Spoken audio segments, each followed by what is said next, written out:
What's up, everybody? It's Mike here, and today we're going to talk about the issues I've encountered with the Elegoo Centauri Carbon and how you can troubleshoot. This video is in no way meant to bash Elegoo. I just want to share my experience with the printer, and at the end of the video, I'll give my recommendation if I would still pick up this printer for $290. So the first issue I encountered was one called an anomaly sensor error. Now, what would happen is the printer would be printing, especially on longer prints, it would print for about 12 hours, and then just randomly it would say anomaly, like an anomaly has occurred with the sensor or something. I don't know, along that nature. I'm sure a lot of you have actually seen this one. Now, Elegoo did come out with a software update, and since the software update, that issue has been gone. Now, they did originally have me flip this printer upside down and check like the connections on the board and everything. I don't want to show that because I actually don't think that mattered at all in this scenario. The software update, I think, did the trick. It was really just making sure that everything was plugged. I will say, though, with that issue, it was pretty annoying because I was printing my life-size battle droid, and I was literally 3/4 of the way with the body. And I was printing these things at 15%, so I probably wasted almost a full roll of filament if I wasn't able to fix the issue. And fix the issue is, I mean, slice the print to like bring it down and then print where it started. But again, like on a printer, I shouldn't have to do that. So this next issue is actually the filament sensor, okay? So I've encountered this issue. Really, it's only been once or twice since I've gotten used to it. So what I'm gonna show you here is that the filament is not actually pushed all the way through. Now I'm gonna hope you can see, I'm gonna push it all the way through to the print head. So let's go here. Okay, I really had this like out. Okay, you can see, right, I'm pushing it in. You can definitely see right there where it's going down. I mean, it's hard to see. I made this as easy as possible. But essentially, right, I have not pushed the filament all the way in. Now, it's not going to change anything. I'm going to start a print and show you guys what actually happens if this just goes without a print in there. So I'm just going to go ahead and start this print. And then I'll come back as soon as it's started. All right, so I will clarify this issue is not exclusive to the Carbon. This is any printer that has this side filament sensor. But you can see there's nothing to stop it because it's not pulling filament, nothing stopping it here. One thing to also look out for with the side sensor setup, and again, this is not just exclusive to the Centauri, is that if it doesn't actually pull the filament out of the little hook that it has at the end of the spool, and it gets pulled out of the extruder somehow or whatever, there's no like function to tell the printer, hey, we're not feeding filament anymore. So then it'll just ruin your print and it'll continue printing air. I think that's just one where the Bamboo Lab excels, where it, in the benefit of the sensor being in the print head is it knows that filament is no longer being fed into the printer. It's just one of the flaws, and I think one of the things you miss out on with this being a cheaper printer with the filament sensor on the side. Again, one simple fix to this is actually you can just snip the end of the filament roll and you won't have that issue at all. Next issue is I would actually have prints just randomly start printing air. So this one you can see it printed totally fine all the way up until it got to this point, and then it just stopped printing. It was printing air like I showed you with the print bed, almost as if there was no filament being pushed into the head of the extruder, right? So one thing I found is that it was extremely hard, and I guess I didn't find this, but overall, a lot of people were concerned that this tube has a very harsh right angle, especially stock when you pull it out of the box. Now mine, I can very freely just push it in and out of the extruder. Now this is unloaded currently so that I can actually do that. But if you get any sort of resistance at all pushing that filament into the extruder, I would recommend cutting that first zip tie and really opening it up, right? Now, you may hit the top glass if you're printing with the glass up. So I would recommend printing the risers that I recommend in my upgrade video for the Centauri Carbon. Now, maybe you just print with the top off as well. I have to. I'm in the Phoenix area. It's extremely hot here. So like even now in my garage, I'm sweating recording this video. And that's why I have all this dust, guys. I live in a desert. Like, give me a break. But definitely relieve this too, because I think that in addition to the extruder, I was having an issue with the air printing, like where it would just stop feeding the filament because it was so tight in here. And it just, I don't know if maybe the extruder wasn't strong enough or what it was, but essentially I believe that was the root cause of a lot of my issues, this in combination with something else I'll talk about later. All right, so I had to get all of these printout to show you, and this is actually not all of them. The real issue that I was having with the Centauri Carbon. So it would print very well, and then all of a sudden it would just stop extruding, finish the print, like I was showing you that air printing because of the filament sensor, right? And the print would just look like this. So there's multiple things that when I was thinking about troubleshooting this issue, it could have been, right? It could have been just a simple filament sensor issue, which actually this one got to the end of the roll. So I thought maybe the filament just tugged and then it actually just missed a few layers because I just peeled this actually printed all the way. And then I just peeled up the last like few layers that it would have been right here. And I was like, okay, well, that kind of sucks that I forgot to clip it, but you know what? At least it's working. Next was this. It stopped printing here. It would print the first layer, perfect, perfect, perfect, have all the supports on the side, and then just start air printing. Again, here, I had the same issue. So I was like, okay, well, let me start printing smaller. I did 2 prints like this, and it actually stopped printing at the same exact spot. And I guess I forgot to mention another print. This was actually the first one that did it, and I reprinted it, and it printed perfectly fine the very next time. So I was like, okay, maybe it was just a weird randomly anomaly that happened. But then again, I started getting in all these issues, and this one actually stopped at the same exact spot, which made me think it was a slicer issue. So after looking at all those prints, I started to think that this was potentially a slicer issue because that one stopped at the exact same spot. Doing a second print, it stopped at the exact same spot. This is not even all the prints, guys. I have multiple other prints where it would just stop extruding. So the first thing I did was I checked the slicer profile, which in general, the slicer profile is good. The 210 degrees works on this printer. I haven't had any issues with that. The only thing I would recommend changing if you're using Elegoo PLA is the bed temperature. The bed temperature is at 35 degrees. I think that's kind of low. I bumped mine to 45 and 50 and haven't had any issues with adhesion to the smooth bed. Um, but I did send all of the issues that were occurring with these prints to Elegoo. Specifically, I sent them the 2 that stopped at the same spot. I sent them my log files. I sent them my G code. I sent them everything that they could possibly need to look for an issue. So I sent them that on Thursday night. We are sitting here at Tuesday night, and I don't have any sort of response to try anything, to say anything. I had to actually reach out to them for a follow-up, and they said, hey, our teams are still working on looking into the issue. They haven't said, hey, disassemble your extruder. They haven't said anything. I don't know if it's the rep I got, or maybe they're really looking into it, seeing maybe it is a slicer issue that happened. Based on right now, I don't think it is, because I think I actually fixed it myself. And I'll show you guys what I did. I'm not getting away from that. I'm just letting you know that with the customer service, up until this point, Elegoo had been great with me for customer service. And I was just a little disappointed in this interaction. I've still left the ticket open. I haven't told them I fixed it, just to see when they respond, because I don't know, 5 days is a really long time to not even tell a customer, hey, did you try this? They haven't said that at all. They've just said, I forwarded this to my team, and I haven't had a response since that, what was it, Thursday night. So they did it that Thursday night. What was it, Friday morning? Again, not a response since. So the first thing I did was check for a clog. So to check for a clog, essentially, or clear a clog, what we're going to do is we're going to go to prepare. We want to set the extruder temp. So I did it to 210. A lot of people will tell you do it to 250 or 220. Or sorry, 250 is usually the loading temp. Actually, let's do 220 for now, so we'll make sure it's nice and melted, right?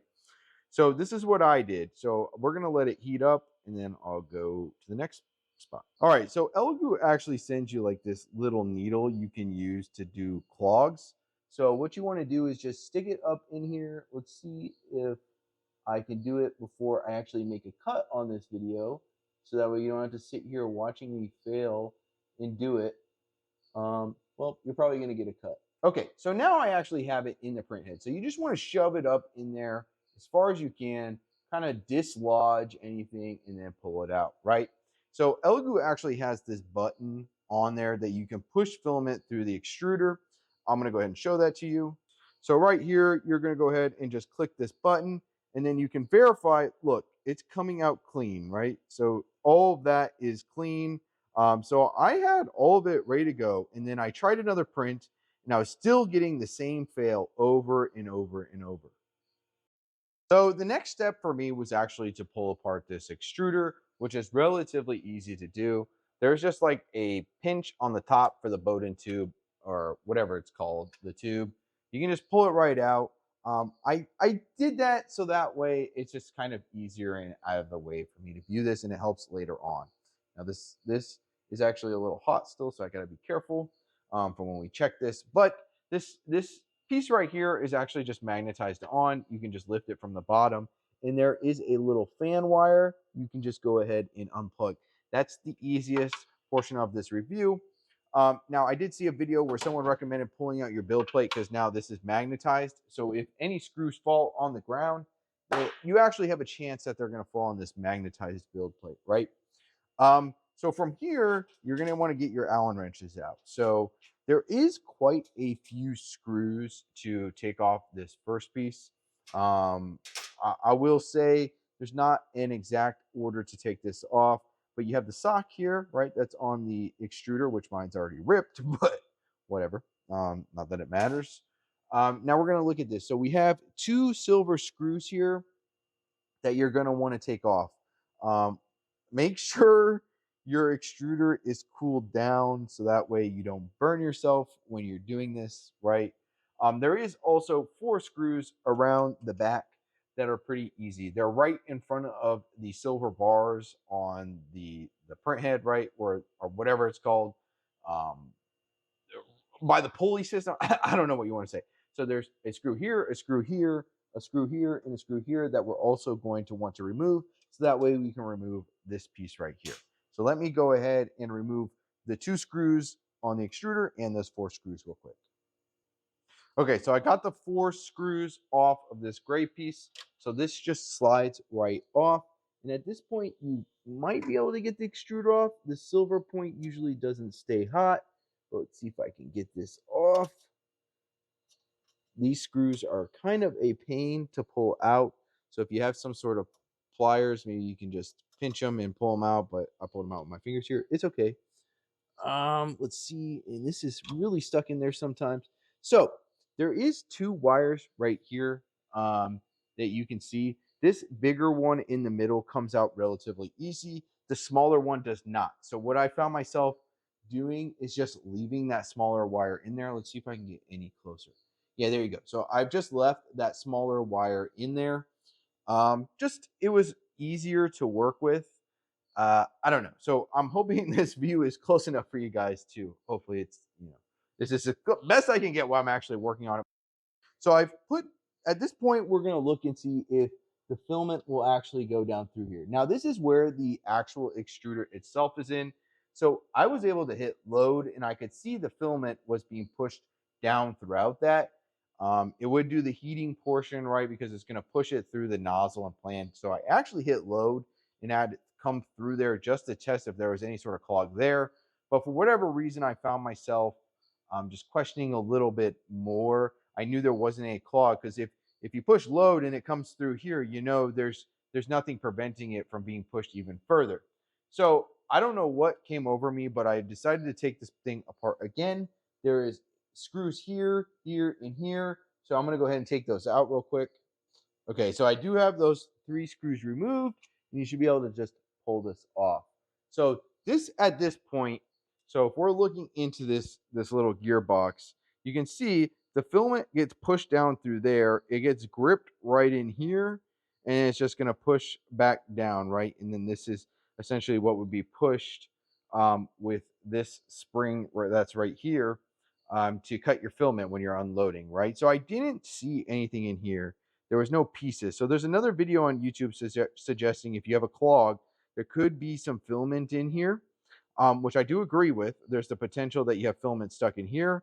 There's actually this bearing right here, which for me, this bearing just like fell right out. It wasn't tight at all.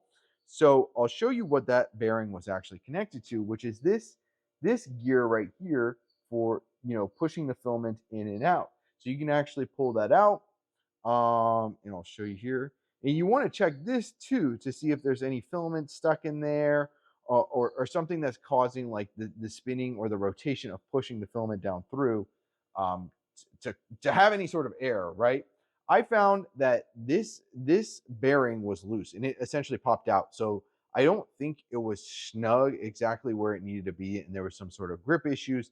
That, along with I think this top tube was too tight, I think was causing my prints to basically stop to extrude somewhere in the print.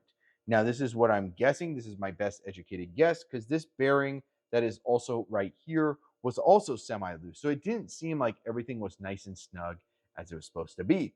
This is where, again, I didn't go any further than this when it comes to taking apart the extruder. I believed my issues were solved, and so far they have been. So what I'm going to do is I'm going to go ahead and put this back together and give you guys some other final thoughts and other wrap-up thoughts on how to address issues, right? I hope this kind of just gave you a better explanation on maybe what this looks like. This can seem daunting to do yourself, especially if you're a beginner 3D printer, but honestly, it's extremely easy. And actually, you know what? I just remembered I did go a step further. So let me show you that. So to show you the step further, 2 screws here on top as well. Let me go ahead and pull those out. Okay, so when you pull those top screws out, this piece actually comes off. Well, maybe not. Oh, there's one more screw here on the left-hand side. Guys, you see me do this in live action. Okay, so now we have all of the screws removed. So we can go ahead. What? Okay, there's another screw. So now we have all of the screws removed, and see, it fell. It actually stuck on the magnet. And that's where I really noticed this bearing just fell out when I was moving. This bearing just fell out when I was really moving that piece around. And this is where you could actually see like the extruder motor, right? Or at least that's what I think this is. I don't know. I'm not a 3D printing genius. So everything looked good from here. So that's when I, suspected that the bearings were extremely loose. So yeah, so I put together, made sure everything was tight and snug with the bearings. So let me go ahead and get this put together. We'll show you my final thoughts, but this is where I stripped it down to. I didn't go any further from here. So coming to record this, like kind of wrap up in my thoughts, I checked my email and Elegoo actually responded. Which is kind of funny because I said they hadn't responded in 5 days. So now they've responded. I actually sent them another video when I was unloading the filament. It started doing a clicking sound, which actually, so I had originally posted a short, but some people commented on the short like, hey, that's probably normal.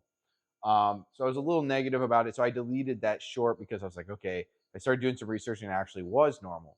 Well, I sent that same video to Elegoo, and somehow people on the internet found that it was normal, but Elegoo said this sounds like a clog.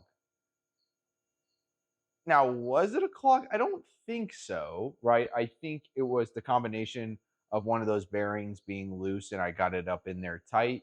And also, I think ultimately at the end of the day, the feeding tube was too tight. So the combination of the bearing loose and the feeding tube, one of those two things I believe is what was actually causing my issues.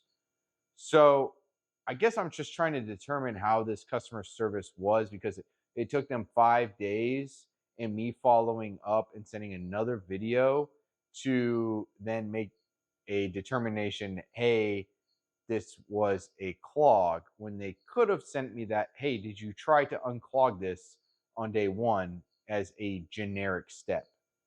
So take that as you will. I'm still kind of processing this in my head, why it took 5 days to send me that information. But I guess in the meantime, I learned a lot about my printer, how to take it apart.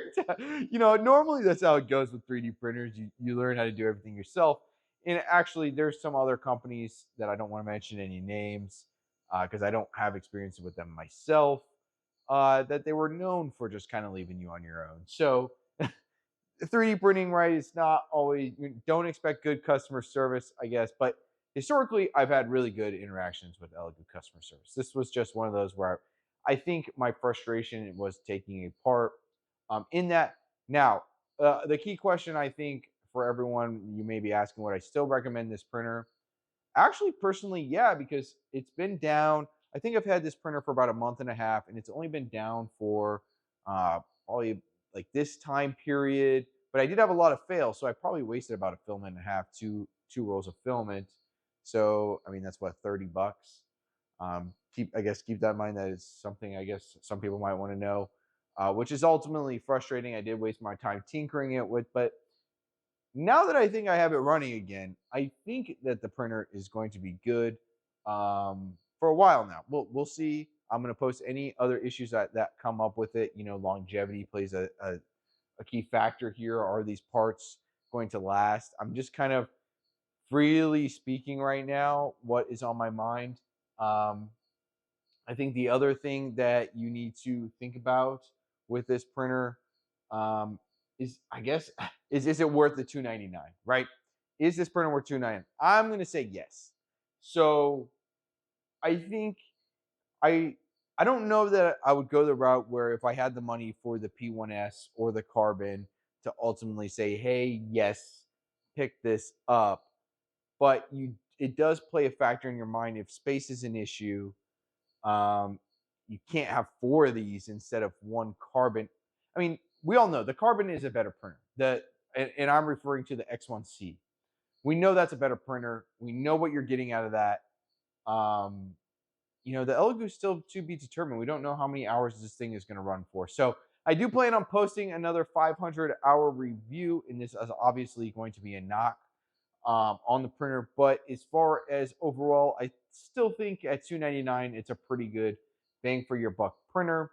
But the more I've used this, if you're just printing PLA and you're in a country where the Bamboo Lab A1 is the same price or comparable, I think I go with the A1. So, but now in the United States, the A1 is $500, and it seems crazy to me for a bed slinger. So I don't know. But again, the Prusas are expensive. But the A1 just works, right? Okay, maybe I'm rambling here. But anyway, guys, let me know what you think down below. The customer service thing is probably going to be a huge thing for some of you, but I don't know that a lot of 3D printing companies have great customer service outside of, I know Prusa, I've heard, but I don't have experience with like these other customer service companies, right? Again, Elegoo has been great for the most part. This is just one little bad interaction, and if you call it that, I think I just wanted them to, hurry up the process. I was frustrating. My printer wasn't working. Speaking out of emotion for a lot of that. But again, 5 days turnaround to get one little response saying, "Hey, did you check for a clog?" I don't know. Again, it might be different from everyone, but I also had someone in the comments, saying that they're on like 2 weeks. So it does vary in experience. And some people, again, I had great interactions up until this point. So I'm just rambling now. But anyway, guys, please, if you like the video, hit that like button, subscribe to the channel for more follow-ups. Again, I'll do a 500-hour review on this. I'm going to try to print some carbon fiber. I probably won't do ABS. I'll do some more PETG on it. ABS is just the stinky thing and the toxicity. My wife is pregnant, so I don't want to deal with that right now. But outside of that, guys, I appreciate you for watching and have a good day.